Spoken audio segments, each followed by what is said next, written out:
সদ্ভাগ্যে আমি মৌমিতা ঘোষ আমার সম্প্রদায়ের তরফ থেকে তাদের চরণে জানালাম কোটি কোটি দণ্ডবৎ প্রণাম।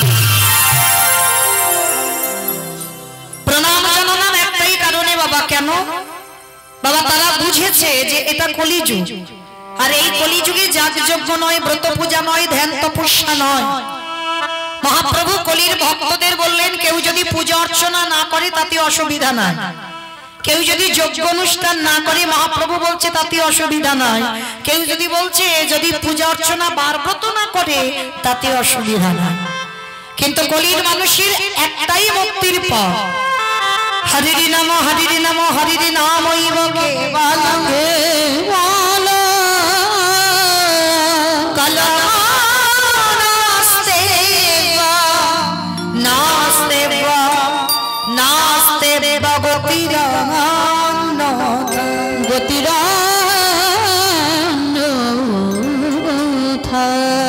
কলির মানুষের হরিনাম ছাড়া কোনো গতি না, কোনো গতি না, কোনো গতি না।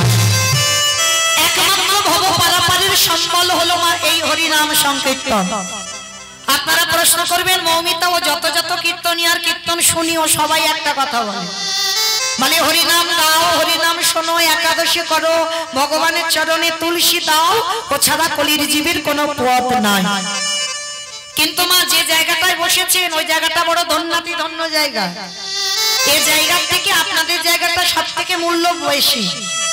যারা এখানে তত্ত্বজ্ঞানী শাস্ত্রজ্ঞানী একটু অনুভব করেন, নববিধা ভক্তিতে বাবা আগেই দিয়েছেন শ্রবণের জায়গা, তারপরে কীর্তন। আগে কীর্তন নয়, আগে শোনার জায়গাটা। আর ওই জায়গাতে বসে মা যদি ঠিক ঠিক কীর্তন শোনা যায়, আমাদেরও পরীক্ষিত রাজার মতো কৃপা হয়ে যাবে। আর এই জায়গাতে দাঁড়িয়ে যদি ঠিক ঠিক গাবার মতো গাওয়া যায়, এটাও ভজনের জায়গা। তাহলে এখানেও কৃপা পাওয়া যায়, ওখানে বসেও কৃপা পাওয়া যায়। হচ্ছে না কেন?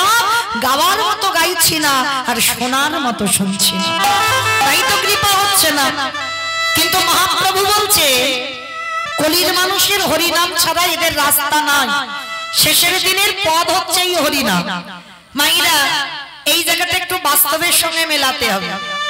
কীর্তনিয়ারা কীর্তনে বলে চলে যাবে আর একটু কানের ভিতরে ঢুকবে, আবার একটু পরে বেরিয়ে যাবে, হবে না। একটু অনুভব করতে হবে, বিচার করতে হবে, যে কথাগুলো বললাম সেই কথাগুলো তো মেলাতে হবে।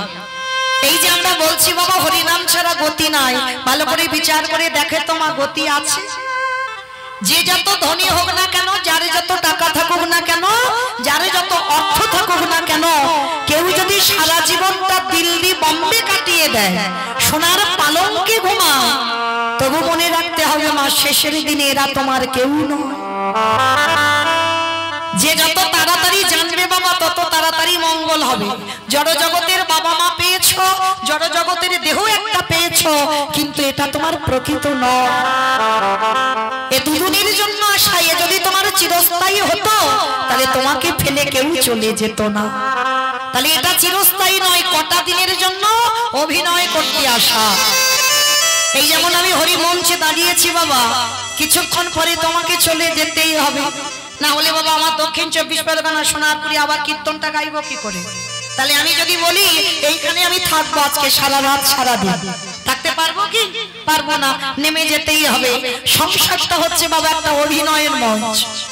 যাকে যতদিনের জন্য থাকবো বলে আশা, তাকে ততদিন থাকতে হবে। সে যতই ছটফট করুক না কেন মরবার জন্য মরতে পারবে না। যতদিন তোমার ভোগ করার জন্য আশা, আর ভোগ করা ফুরিয়ে গেলে তোমাকে এখান থেকে চলে যেতে হবে। তাহলে মা মনে রেখো, ছেলে আমারে, মেয়ে আমারে, জায়গায় আমারে, জমি আমারে, বিষয় আমার, যতই আমারে আমারই করো না কেন, একেবারে যদি ফাঁসি বেজে যায়, পড়ে থাকবে তোমার সরকারি খামা। যেদিন এসেছিলে তুমি কাউকে সঙ্গে আনোনি, আরে যেদিন ভব ছেড়ে তুমি চলে যাবে, সেদিন তুমি কারোর সঙ্গে নিয়ে যাবে না। এসেছো খালি হাতে, যাবে তুমি খালি হাতে। কিন্তু মা খালি হাতে যাবে না, যাবে তোমার সঙ্গে কর্মফল।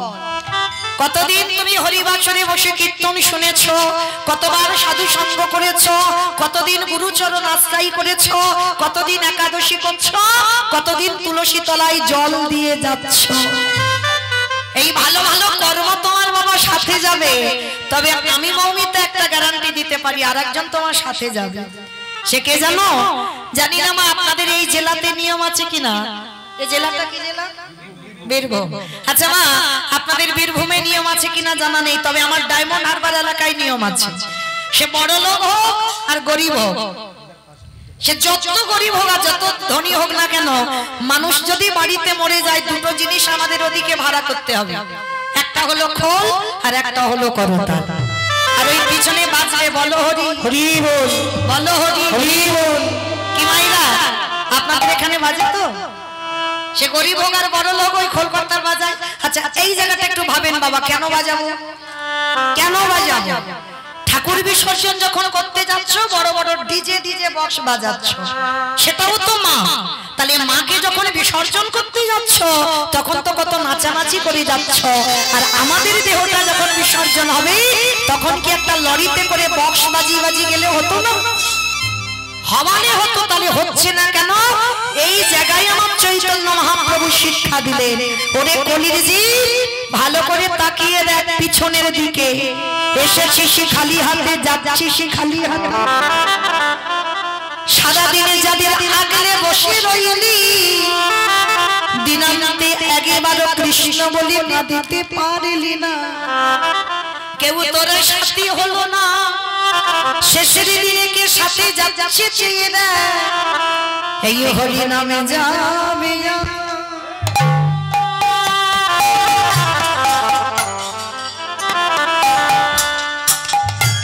আমাদের বাচ্চারে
ভজন হলো না কৃষ্ণ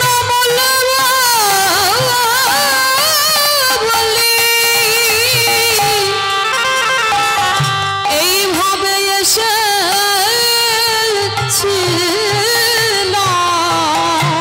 আমাদের সবার আশা বিফল হলো।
তোমার শেষের দিনে আর কেউ সাথী নয়, কিন্তু তার জন্য চরণ ধরে বলি যাই এরা কেউ তোমার নয়। কিসের জন্য তো আমার আমার করা? আমার আমার যত করবে বাঁশি বাজলে পড়ে থাকবে সরকারি খামা। প্রত্যেকে বলে এসেছিলাম বাবা কৃষ্ণ ভজিবার তরে সংসারে আয়ন মিছে মায়ায় বদ্ধ হয়ে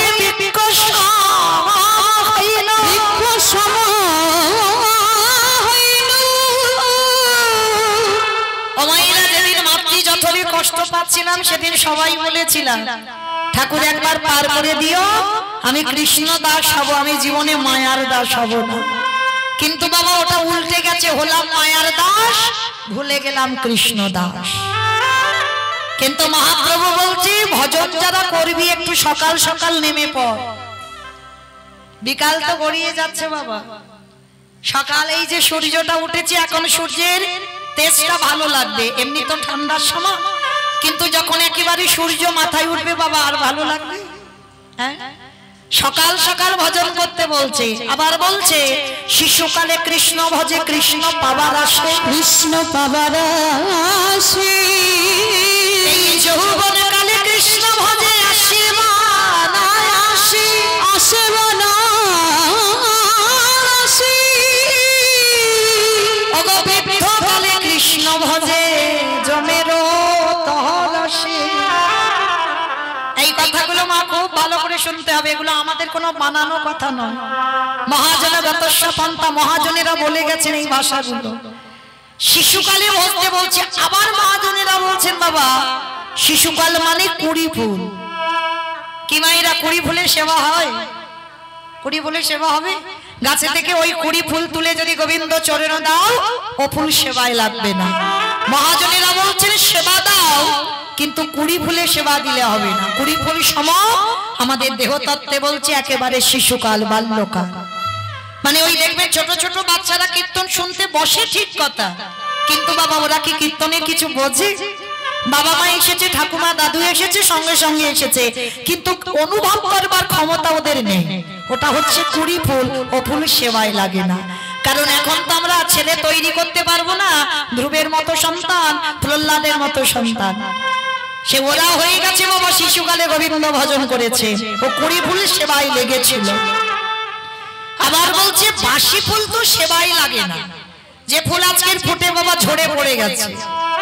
আর বাসি ফুল সম আমাদের দেহতত্ত্বে বলছে বাবা দন্ত পড়ে যাবে, চুল পেকে যাবে, চামড়া গুলো আলগা হয়ে যাবে। কি গো মা, এটা তো বাসি ফুল, বাসি ফুল নয়। স্নান করে ঠাকুর ঘরে যাবে, আন্নিকে বসবে বাবা, এই সকাল সকাল স্নান করতে পারবে ঠান্ডার সময়? যে ক্ষমতাটা এখন আমাদের আছে, কি গো যাদের বয়স হয়ে যাবে পারবে? সে ফুল গোবিন্দ সেবায় লাগবে না। হরে কৃষ্ণ হরি বল হবে না বাবা, দন্ত পড়ে যাবে, হবি বল হয়ে যাবে, ও ফুল সেবায় লাগবে না। তাহলে সেবা দেবে কোন ফুল? আজকের ফোটা ফুল সম আমাদের যৌবন কাল। যৌবন বলতে কি বোঝালো বাবা? যেদিন তোমার দাঁড়াবার শক্তিটা থাকবে, যেদিন তোমার দুটো হাত ভগবানের জন্য কর্ম করতে পারবে, যেদিন তুমি চোখে ভালো করে দেখতে পাবে, কানে ভালো শুনতে পাবে, যেদিন তুমি জিহ্বায় কৃষ্ণ নাম উচ্চারণ করতে পারবে, সেই সময়টাকে বলছে মহাজনেরা যৌবন কাল। আমার গোবিন্দ বারবার রাধা রানীকে বলতো, রাধে আমি যৌবন বড় ভালোবাসি। আরে যৌবনের সেবা দিয়ে যত আমার তৃপ্তি পাওয়া যায় অন্য কালে আর পাওয়া যায় না। যার জন্য তো বাবা সেই যেদিন আমার গোবিন্দ মথুরায় চলে গেল, সেই দিন তো রাধারানী 100 বছরে কেঁদে কেঁদে বলেছিল, শরীরে আমার বধূ যেদিনে ব্রজধামে ফিরে আসবে, সেদিনে যদি আমার দেহে যৌবন না থাকে, বলে বলে কি দিয়ে গোবিন্দ গোবিন্দ সেবা দিব, আমার বধূ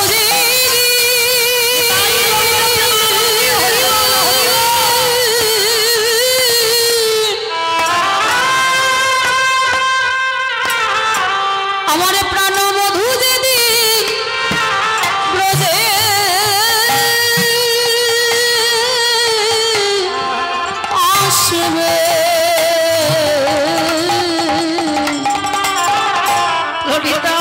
ওরে ললিতা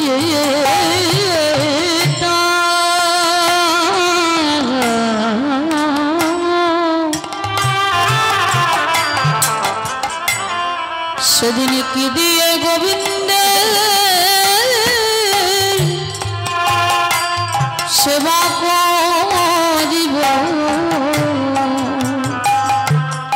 তাহলে সেবা দিতে গেলে আমার ভগবানকে একটু সকাল সকাল দিতে হবে মা আর একটা কথা মনে রেখো আমার ভগবানের ভক্তের উপর কোনো লালসা নেই তবে একটা লালসা আছে বাবা ভগবান কোনোদিন বলেনি আমায় রজনীগন্ধার মালা দিয়ে একটু সাজিয়ে দে ভগবান বলেনি আমায় ফল মিষ্টির ডালা ভালো ভালো গুছিয়ে আমায় খেতে দে ভগবান বলেনি আমায় শ্বেত পাথরের মন্দির গড়ে দে ভগবান বলেনি আমায় দামি দামি অলংকারে ভূষিত কর ভগবান ভক্তের কাছে একটাই জিনিস চেয়েছে ওরে কলিরি গেল ধজি সারাদিন চলে যা তোরা সংসার করবি বলে ধরাই গেলি সংসার তাতে আমার আপত্তি নাই তাতে দুঃখ না কিন্তু সারা দিনের মধ্যে একজন ভক্ত যদি আমার চরণে বসি যদি একজন ভক্ত বলতে পারে কৃষ্ণ তোমার গোলামে বলে আমার বলতে যা কিছু আছে তোমার চরণে দিলাম বলে যদি একজন ভক্ত নয়ন জলে ভাসিতে পারে আমার ভগবান কি করে জানো ও তারে ভিতর বাকি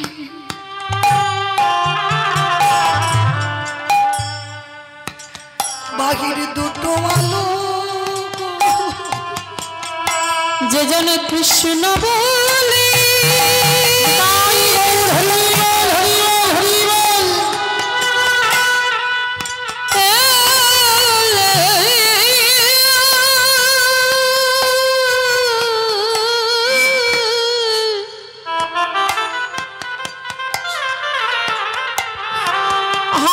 কৃষ্ণ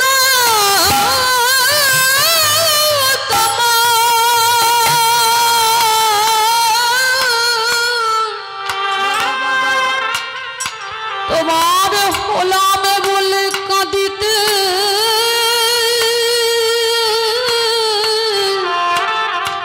পারে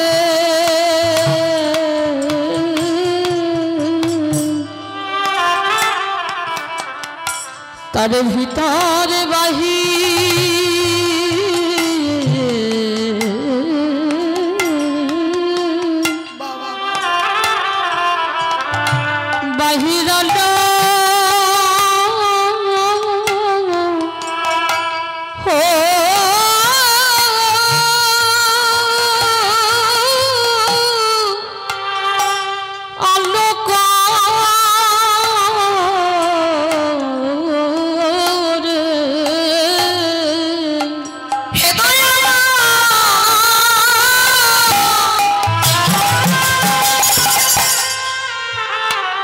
যদি ভগবানের চরণে তলে বসে একবার জন ভক্ত যদি গায়ে মনোবাক্যে বলে কৃষ্ণ তোমার হোলামে বলে এই সংসারে জীবনে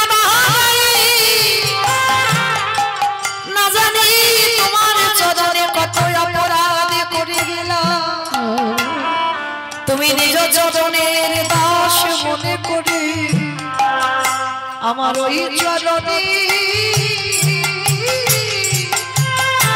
আশ্রয় দিও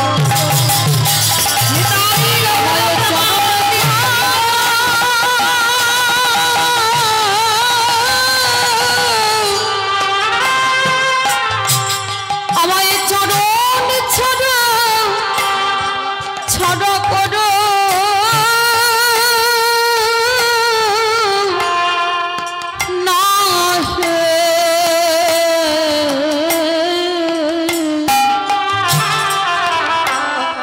আমার ওই চরণে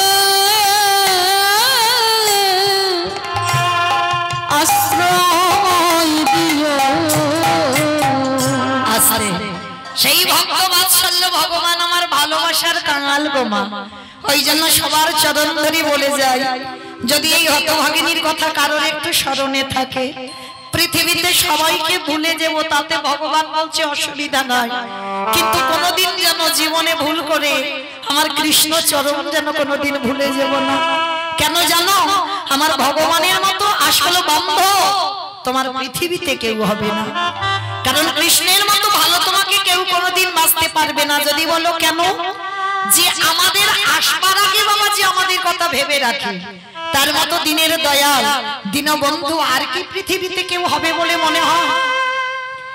আপনারা প্রশ্ন করবেন, মৌমিতা কেন জন্ম নিয়ে তো আমার মার কোলে বসেছি, আমার মা আমার জন্য ভেবেছে? বলে না, ওটা তোমার মা তোমার জন্য ভাবেনি। তুমি যে কোলে বসে মার স্তনদুগ্ধটা পান করলে প্রথম জন্ম নিয়ে, ওটা মা ভাবেনি। মা যদি ভাবতো না এখানে আমি একজন মা, যে মা ছেলেটা করতাল বাজাচ্ছে, তাহলে আমিও একজন মা, এখানে অনেক মা আছে, তাহলে যারা এখানে মা হয়েছি তারা ভালো করে বুঝতে পারবো বাবা, সন্তান মাতৃগর্ভে 5 মাস বয়স হয়, তখন মাতৃস্তনে দুগ্ধ আসে, তাহলে কি মা নিজে নিজে ওটা তৈরি করলো? মা যদি নিজে করতো মা, তাহলে একটা মাকে বলো তো সন্তান গর্ভে আসবার আগে যেন করে দেখায়, পারবে না। কেন পারবে না? কারণ ওটা আত্মীয় স্বজন বন্ধু বান্ধব কেউ দেয়নি, দিয়েছে তোমার বিশ্বের স্রষ্টা মালিক ভগবান। একদিনের একটা বাচ্চা জন্ম নিয়ে সে কি খাবে? এ পৃথিবীতে বাবা মা কেন কেউ ভাবেনি, ভেবেছিল আমার ভগবান। কতটুকু লবণ, কতটুকু টক, কতটুকু তিতো, কতটুকু ঝাল, কতটুকু গরম, কতটুকু ঠান্ডা দিলে তবে একটা স্তনদুগ্ধ তৈরি হয়, আজ পর্যন্ত কোনো বৈজ্ঞানিক ভাবেনি, ভেবেছিল আমার বিশ্বের স্রষ্টা মালিক ভগবান। তাই তাহলে বলো মা, তার মতো বন্ধু আর পৃথিবীতে একটা দেখাতে পারবে যে আমাদের আসবার আগে আমাদের কথা ভেবে রেখেছে, ও জন্ম নিয়ে কি খাবে? আবার স্তনদুগ্ধটা বেশি মোটা হলে হবে না, পাতলা হলে হবে না, আবার ঠান্ডা বেশি হলে হবে না, আবার গরম বেশি হলে হবে না। কিভাবে ভগবান তৈরি করেছে দেখো, যে একদিনের বাচ্চা খেলে তার কোনো অসুবিধা হবে না। তাহলে তার মতো বন্ধু আর পৃথিবীতে কেউ নাই।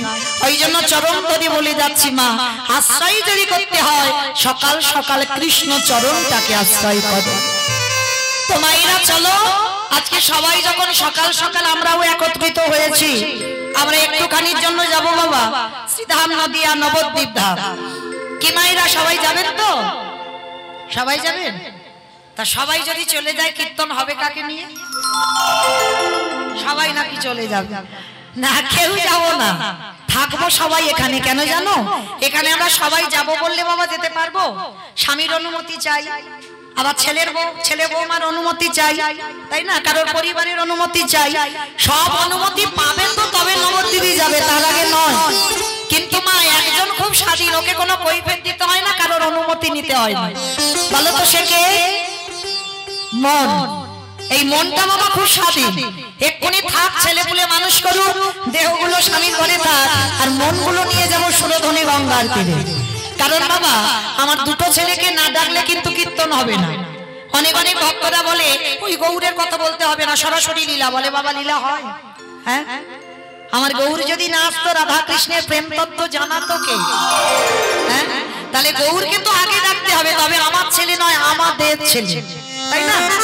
কারণ চৈতন্য চৈতামৃত গ্রন্থে কবিরাজ গোস্বামী পাদ লিখেছেন, সংকীর্তন পিতা শ্রীকৃষ্ণ চৈতন্য, সংকীর্তন যজ্ঞে তারে যেই ভজে সেই বড় ধন্য। তাহলে কীর্তন হবে মঙ্গলের জন্য, তাহলে আগে তো আমার ঘরের ছেলেটাকে ডাকতে হবে। আমার ঘরের ছেলে হলো এক, হচ্ছে ওই যে মন্দিরে দাঁড়িয়ে আছে নিতাই চাঁদ, আর আমার গৌর চাঁদ, ওই দুটো হচ্ছে আমার ঘরের ছেলে। কেন ঘরের ছেলে বললাম? সত্যতে তো নারায়ণ, ত্রেতাতে রাম, দ্বাপরে কৃষ্ণ, কলিতে তো ওরা আসেনি। 4 যুগে ভগবান 4 ভাবে এসেছে। তাহলে আপনারা আমরা কলির মানুষ, আর কলির মানুষ যখন বাবা আগে আমার ঘরের ছেলেটাকে ডাকতে হবে, তবে কীর্তন শোনা বা গাওয়া দুটোই সার্থকতা হবে। তো চলো একটু নবদ্বীপের মাটিতে যাই। কি মায়েরা সবাই যাবো তো? আর নবদ্বীপে গিয়ে দেখবো সেই কৃষ্ণ, বৃন্দাবনের কৃষ্ণ কলিতে গৌর হয়ে এলো। আর যেদিন এসেছিল নদিয়ার ভাবটা কেমন ছিল জানো? আজ নদিয়া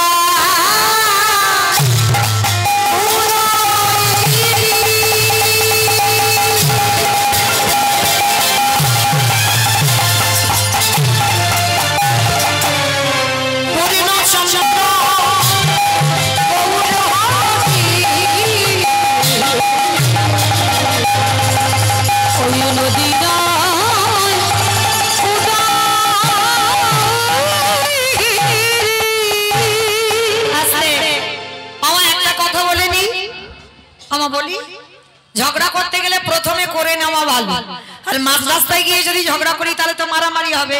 তাহলে আগে বলে নি এই কীর্তন শুনতে গেলে শুধু আমি গাইবো না, আপনাদেরও কিছু কর্ম করতে হবে। ভগবানের জন্য কীর্তন শুনতে গেলে তিনটে কাজ করতে হয়, শঙ্খধ্বনি, উলুধ্বনি, আর যাদের যাদের হাতগুলো হরিবাসরে এসেছে, কি মা এসেছে তো, যাদের যাদের এসেছে বাবা কই একবার দেখান। নিতাই গৌর প্রেমানন্দে হরি বল হরি বল।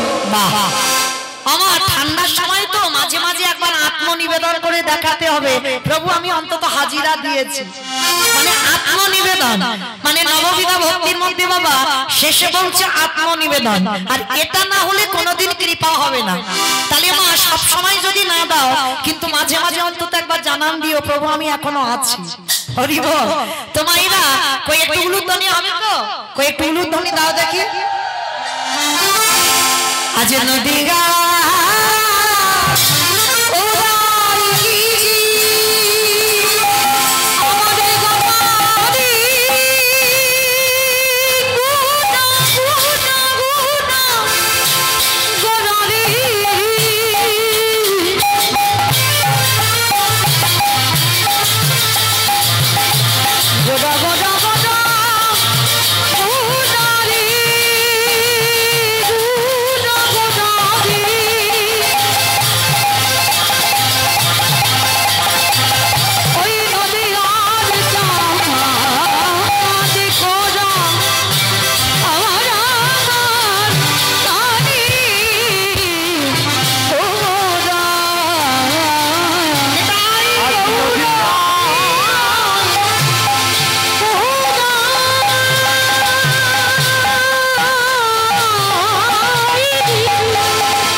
ভগবান কে না চৈতন্য মহাপ্রভু।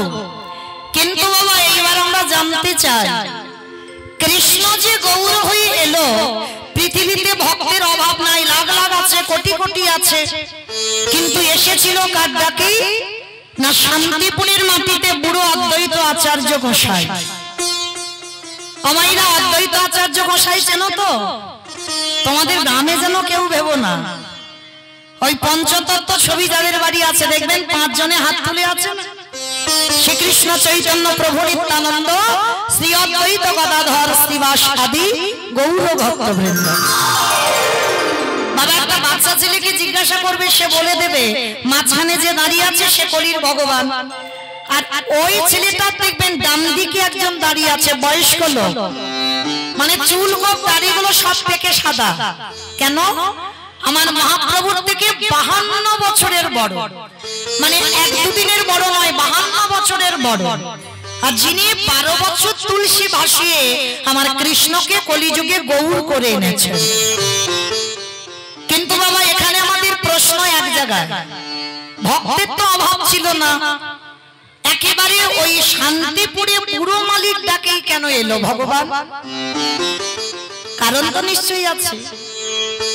এই বুড়ো লোকটা কে আগে জানতে হবে বাবা, যার এতটা ক্ষমতা ছিল, এতটা পাওয়ার ছিল, যার জন্য কৃষ্ণকে রাজ বেশ পরিত্যাগ করে নদিয়ার মাটিতে কাঙাল করে টেনে এনেছে। তাহলে যে মানুষটার মধ্যে এতটাই ক্ষমতা ছিল সে মানুষটাকে জানো, যার একটা নাম হচ্ছে বাবা মৃত্যুঞ্জয়। আমার মৃত্যুঞ্জয় কোন ঠাকুরকে বলে? কালী ঠাকুর। মানে খিচুড়ি স্কুলেও যায় মহাদেব, বেশ শিব ঠাকুর।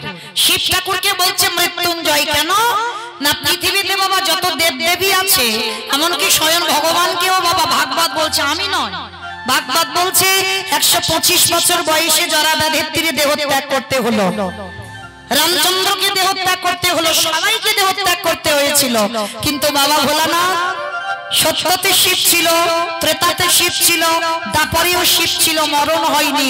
মৃত্যুকে ওই একজনই দেবতা জয় করেছিল বলে ওনার নাম হচ্ছে মৃত্যুঞ্জয়। কিন্তু মা মনে রেখো, যত বাবার মাথায় জল দাও না কেন, এটা কলিযুগ, ভুলে গেলে হবে না। বাবা 3 যুগে শিব, কিন্তু কলিযুগে শিব নয়।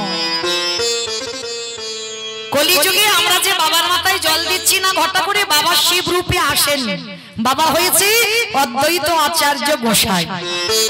কিন্তু বাবা এখানে আমাদের একটা প্রশ্ন রয়ে যায়, সত্য যুগে শিব ছিল, ত্রেতাতে শিব ছিল, দাপরে শিব ছিল, কলিতে কেন আসলে কি অসুবিধা হতো? অনেক অনেক ভক্তরা বলে কলিযুগ তো ওই জন্য আসেন। মানে এই যে টান দিয়ে কথা বলছে বাবা, তার মানে বোঝাতে চাইছি কলি নাকি ভালো নয়। কি মা আপনারা কি বলেন, কলিযুগ ভালো নয়? কলির মতো কোনো যুগই হয়নি বাবা। মনে রেখো, কলিযুগের ছেলে মেয়েরা খারাপ, কলিযুগ কোনোদিন খারাপ নয়। কলিযুগ যদি খারাপ হতো, ভগবান সত্যকে ধন্য বলেনি, ত্রেতাকে ধন্য বলেনি, দাপরকে ধন্য বলেনি। কেন বলেনি? ও 3 যুগের মানুষ ভালো ছিল না, যার জন্য তো ভগবান অস্ত্র ব্যবহার করেছে, করেনি বাবা? সত্যতে নারায়ণ হয়ে চক্র ধরলো, ত্রেতাতে রাম হয়ে তীর ধনুক ধরলো, দাপরে কৃষ্ণ হয়ে বাঁশি ধরলো, কখন চক্র ধরলো, মানে যখন যেটা মনে করেছে। কেন? ভগবান জানতো এ যুগের মানুষগুলো ভালো নয়, ভগবানকে আক্রমণ করবে, ভগবান উল্টে তারে আক্রমণ করবে। কিন্তু ভগবান কলির মানুষকে শেখালো, কলির মানুষ এত ভালো মানুষ, এদের জন্য আমার তীর ধনুক নিতে হবে না, এদের জন্য আমার বাঁশিও নিতে হবে না, এদের জন্য আমার চক্র ধরতে হবে না। এদি অস্ত্র না ধরিব, প্রাণে কারে না মারিব, প্রেম দিয়ে চিত্ত শুদ্ধি করিল সংহার। কলির মানুষ এত ভালো, এদের একটু প্রেম আর নাম দিলে এরা উদ্ধার। তাহলে মা কলি ভালো, তাহলে কলি যদি ভালো হলো, শিব কেন এলো না? অপরাধ। মনে রেখো মা, শুধু কি আমরা অপরাধী, ভগবান দেবতারাও অপরাধ করে।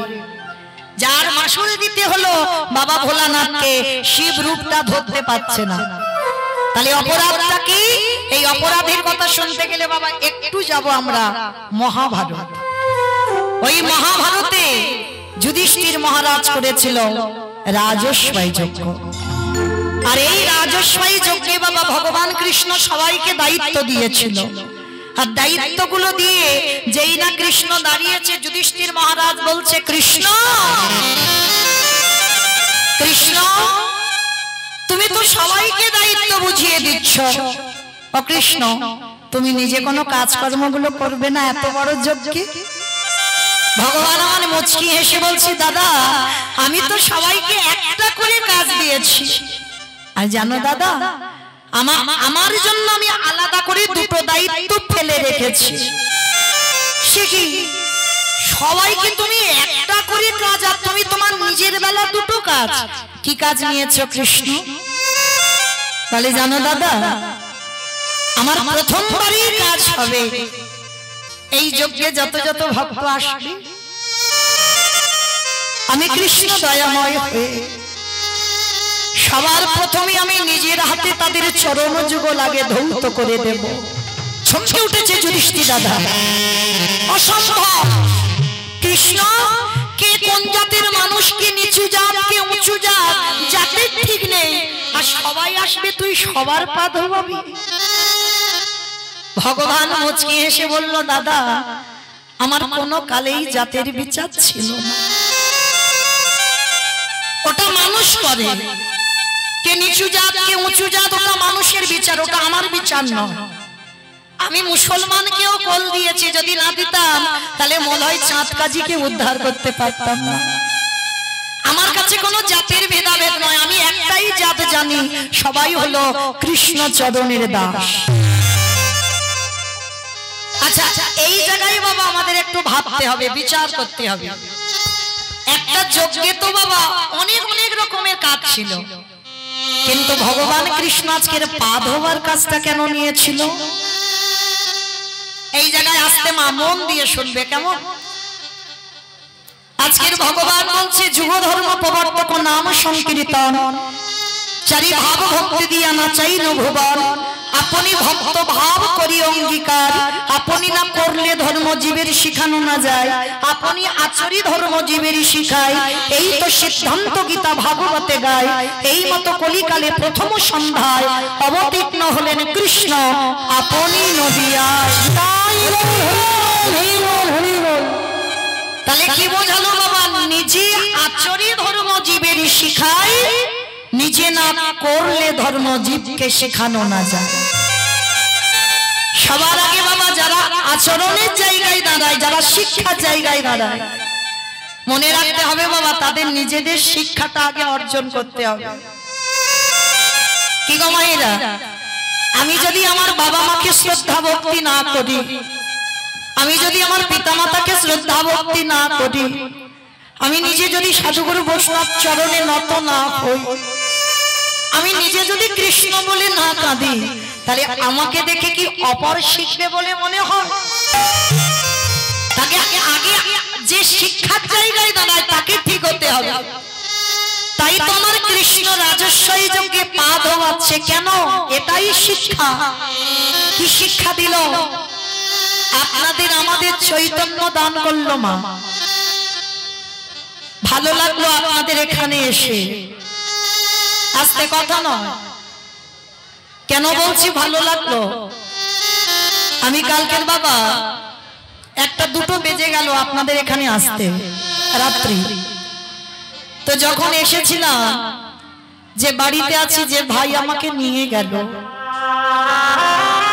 আমার মতো অধম কীর্তনীয়, যার হৃদয়ে প্রেম ভক্তি কোনোটাই নেই, ওই রাত্রিবেলা বাবা আমার মতো কীর্তনিয়ার আগে দুটো চরণ দৌত করে তবে বাড়িতে বসতে জায়গা দিয়েছি।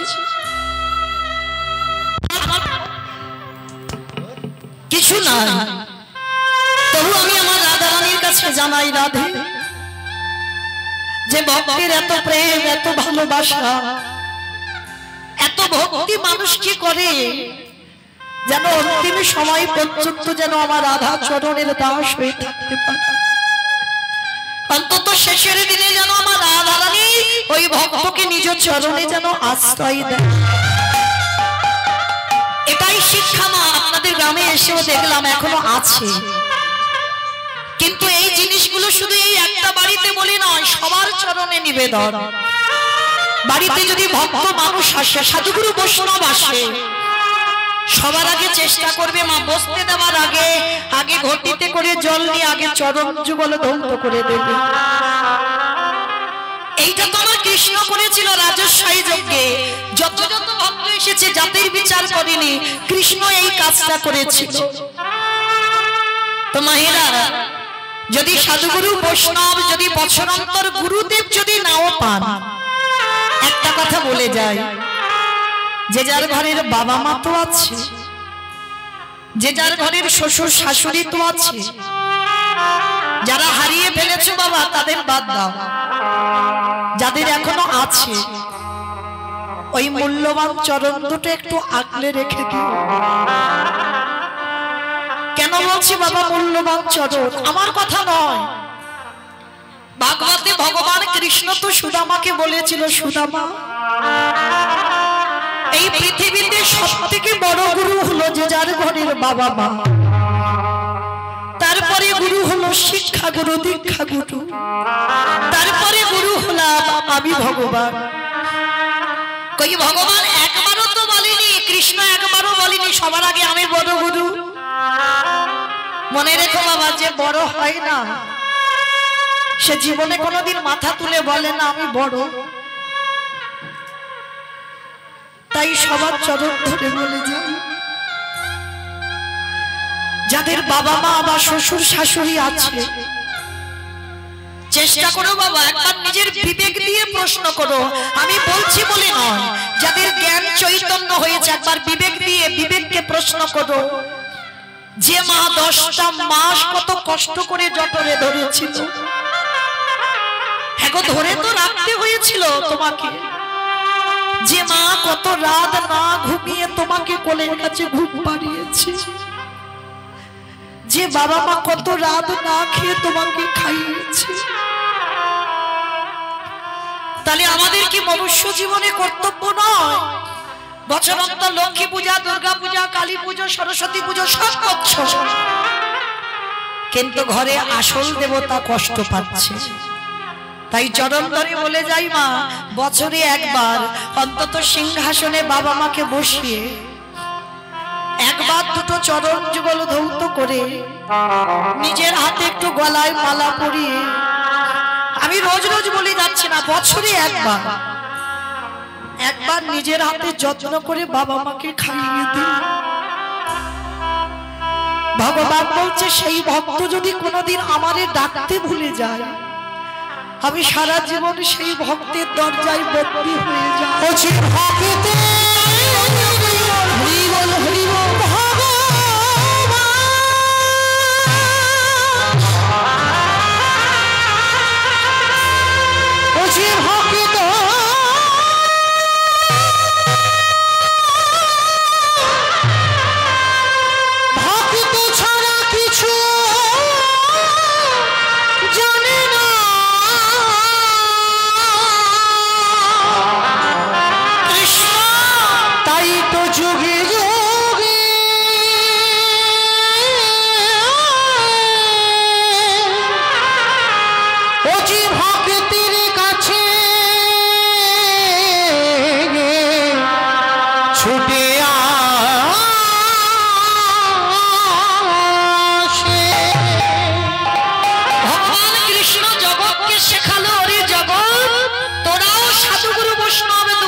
চরণ ধৌত কর, পিতা মাতার চরণ যুগল ধৌত কর। তাই তো পা ধোয়াচ্ছে। শুধু পা ধোয়ানো নয় বাবা, যজ্ঞে আরো একটা কাজ করেছিল। কি কাজ জানো? যত যত ভক্তরা এসে বাবা প্রসাদ পেয়েছিল, কৃষ্ণ দয়াময় আমার ওই এঁঠো পাতাগুলো নিয়ে নর্দমায় ফেলেছিল। শুধু নর্দমায় ফেললো না, ওর ভিতরে আরো একটা কাজ করেছে। ওই যেখানে পাতাগুলো ফেলছে না, একটু করে এঁঠো লেগে আছে পাতাতে, কৃষ্ণ এঁঠোগুলো নিয়ে ভগবান নিজের গায়ে মাখছে। ভক্তের এঁঠোগুলো কৃষ্ণ সারা গায়ে মাখছে। আড়াল থেকে যুধিষ্ঠির মহারাজ দেখতে পেয়েছে কৃষ্ণ এঁঠো মাখছে। পিছন থেকে দেখতে পেয়ে ডাক দিল, কৃষ্ণ কৃষ্ণ, ভক্তদের পা ধোয়াচ্ছিস মেনে নামা যায়, ভক্তদের এঁঠো পাতাগুলো নর্দমায় ফেলছিস মেনে নামা যায়, কিন্তু কৃষ্ণ ওই ভক্তদের এঁঠোগুলো নিয়ে তুই গায়ে মাখছিস কেন? ভগবান মৃদু হেসে বললেন, দাদা গো, এই জগৎ সংসার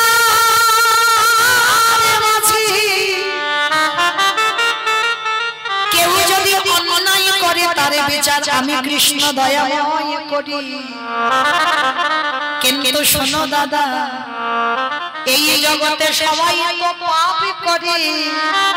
ভগবান নিজেই বলছে নিজ মুখে, সবাই শুধু পাপ করে। কিন্তু দাদা বলি, আমি হলাম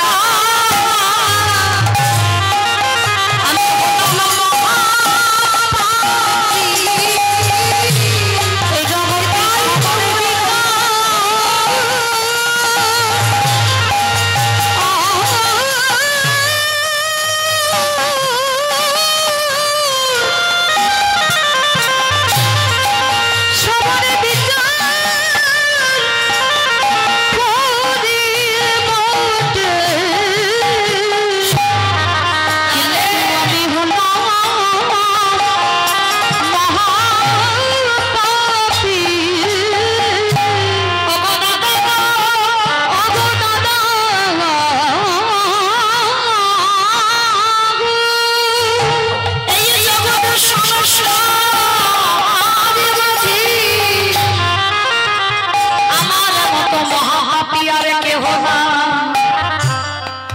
চমকে উঠেছে যুধিষ্ঠির মহারাজ, কৃষ্ণ তুই এটা কি বলছিস? তুই নিজেকে বলছিস মহাপাপী? দাদা কেউ তো জানে না, সবাই তো নিজেদের খবর নিতে ব্যস্ত, কেউ কি আমার খবর নেয়? কি গো মা, ভগবানের খবর নিয়েছে কোনোদিন? শুধু নিজেদের খবরগুলো বলতেই ব্যস্ত। কই একজন আমার ওই নিতাই গৌরী যে দাঁড়িয়ে আছে, একজনও প্রশ্ন করেছো, আরে তোরা দু ভাই ঠান্ডায় কেমন আছিস? একজন ভক্তের হৃদয়ে হাত রেখে বলো যে আমি বলেছি তোরা কেমন আছিস? কেউ বলেনি। সবাই শুধু চাইতে শিখেছি গো, ভুরি ভুরি দে, মানে তুই দে আমি বিনিময়ে কিছু দেবো, এমনি এমনি কিছু দেবো না। কিন্তু একজনও ভক্ত বলি না তুই কেমন আছিস। এই ভালোবাসাটা তুই শিখতে হবে, তবে তো কৃপা হবে। তা আমার ভগবান কৃষ্ণ কি করেছে, ওই যুধিষ্ঠির দাদাকে বলছে দাদা আমার মতো পাপী আর কেহ নাই। হ্যাঁ রে কৃষ্ণ তুই পাপী? বলে পাপী নয়, মহাপাপী। কৃষ্ণ কি এমন পাপ করেছিস নিজেকে মহাপাপী বলছিস? বলে দাদা পাপটা তো চোখে লাগছে, সাইড থেকে দাও। বলে পাপটা তো আমি এই দাপরিতে করিনি, করেছিলাম। হচ্ছে না দাদা, আমি দেখতে পাচ্ছি না কাউকে। হ্যাঁ নিচু করে দাও একটু, এই সাইড থেকে দাও, সাইড থেকে একদম। হরি বল। তো বলে দাদা এই জগতের সংসারে পাপটা আমি কৃষ্ণ হয়ে করিনি, করেছিলাম রঘুপতি রামচন্দ্রের অবতারে। যুধিষ্ঠির মহারাজ অবাক হয়ে গেছে, কৃষ্ণ তুই রাম অবতারে পাপ করেছিস? কি পাপ? বলে দাদা আমি নিজের হাতে একটা মণিপুত্রকে হত্যা করেছি। বলে মণিপুত্রটা কে? বলে বিশ্বসভার মণির ছেলে, যার নাম ছিল রাবণ রাজা। আর যেই না রাবণ বলেছে যুধিষ্ঠির মহারাজ খিলখিল করে হেসে উঠেছে। বলে কৃষ্ণ রাবণ, রাবণের মতো দুরাচার, রাবণের মতো পাপিষ্ঠ, তাকে মারলে জীবনে পাপ হয়? ও মায়েরা বলো তো দেখি, আগে রাবণ ভালো লোক ছিল না খারাপ লোক ছিল? ভালো ভালো ভালো লোক না খারাপ লোক? ভালো লোক। হাই ভগবান, সব মাথার গন্ডগোল হয়েছে।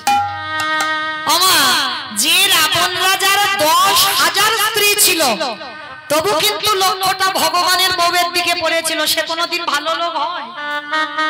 হয় না তো। তাহলে কি করে বলছো ভালো লোক? কীর্তন শুনতে যারা বসেছো বাবা, ভক্ত দু রকমের। যারা বসেছো, যারা দাঁড়িয়েছো, আমি কীর্তনী আমার সম্প্রদায়, দু রকমের ভক্ত আছে বাবা। একটা অন্তর জগতের, একটা বহির জগতের। মানে যারা বাইরে থেকে কীর্তন শুনবে তারা বলবে বাবা রাবণ খারাপ। তলিয়ে বাবার নাম হলো তত্ত্ব, ভিতরে যেতে হবে, মনে রাখতে হবে নারী চুরি করেছিল ঠিক কথা রাবণ, কিন্তু বাবা নারী তো শুধু ভোগের নয়। কেউ যদি মনে করে বাবা নারী ভোগের, ও সারা জীবন তার কাছে ভোগেরই হয়। কিন্তু নারী হলো সাধনার, নারী হলো ভজনের, নারী হলো আরাধনার। যে যেভাবে চালনা করবে বাবা নারী সাধনা, সাধনার যদি না হবে, চণ্ডী ঠাকুর কি বাবা কৃষ্ণ কৃপা পেত কোনদিন? যদি রানী রজকিনীকে ভালো না বাসত, রানীকে ভালোবেসেই তবে কিন্তু কৃষ্ণ কৃপা পেল। তার আগে তো চণ্ডী ঠাকুর পেয়েছিল আমার মা জগৎজননী মা ভবতারিণী, বাসুলি মায়ের পূজা করত। কিন্তু যখন রানীর প্রেমে পড়লো, তারপরেই বুঝেছিল কৃষ্ণ আর রাধার মধ্যে প্রেমটা কেমন। এ বাহ্যিক জগতের প্রেম নয় বাবা, চাওয়া পাওয়ার প্রেম নয়। আত্রেন্দ্রিয় প্রীতিবাঞ্ছা তারি বলে কামে, কৃষ্ণেন্দ্রিয় প্রীতিবাঞ্ছা ধরি প্রেম না। আমাদের ভালোবাসাতে বাবা চাওয়া পাওয়া আছে, কিন্তু ওদের ভালোবাসাতে চাওয়া পাওয়া ছিল না। তাহলে দেখেন চণ্ডী ঠাকুর রামের চরণ সেবা করি, আমার গোবিন্দ কৃপা পেয়ে গেল। আবার বিল্বমঙ্গল একজন পতিতা নারীর চরণ সেবা করে, চিন্তামণির চরণ সেবা করে পেয়ে গেল গোবিন্দ চরণ। আবার জয়দেব গোস্বামী মা পদ্মাবতীর চরণ সেবা করে আমার রাধা মাধবের কৃপা পেল। তাহলে নারী শুধু ভোগের নয়, আর নারী শুধু ওই গরু বাছুর পুষবে আর রান্না করবে ওগুলো নয়, নারী সাধনা, সেটা চালনা করতে হবে বাবা। আমি ভজনের, আমি সাধনের, সেটা চালনা করতে হবে। তো রাবণ রাজা সীতামাকে চুরি এমনি এমনি করেনি, ভোগ করার জন্য নয়।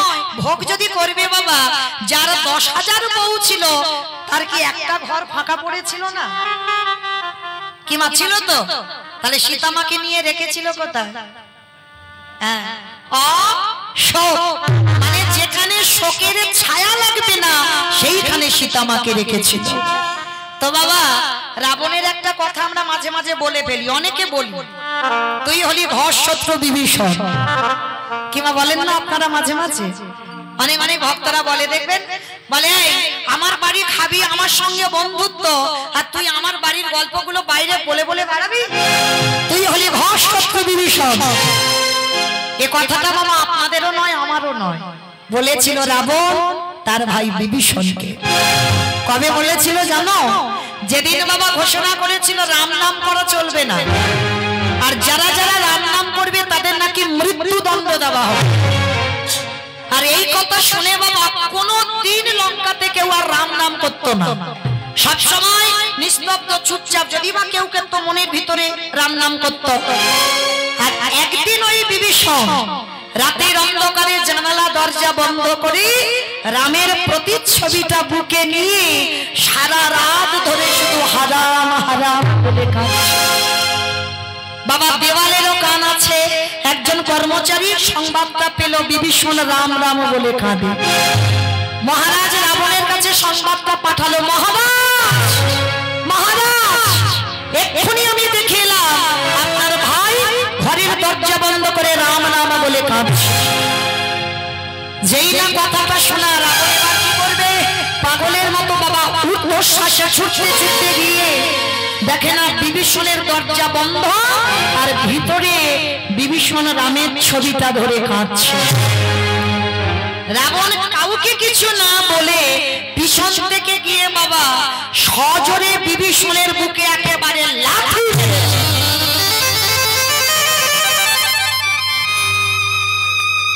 এই জায়গাটা বাবা খুব মন দিয়ে শুনবে।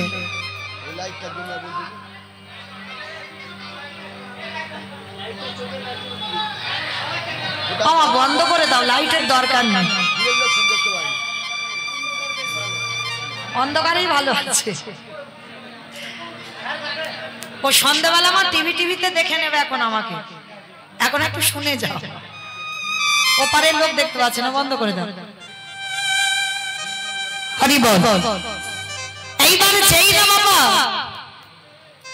লাঠিটা মেরেছে রাবণ বিভীষণকে, আমার এই জায়গাটা একটু মন দেবেন, কেমন একটু চরণ ধরে বলবো।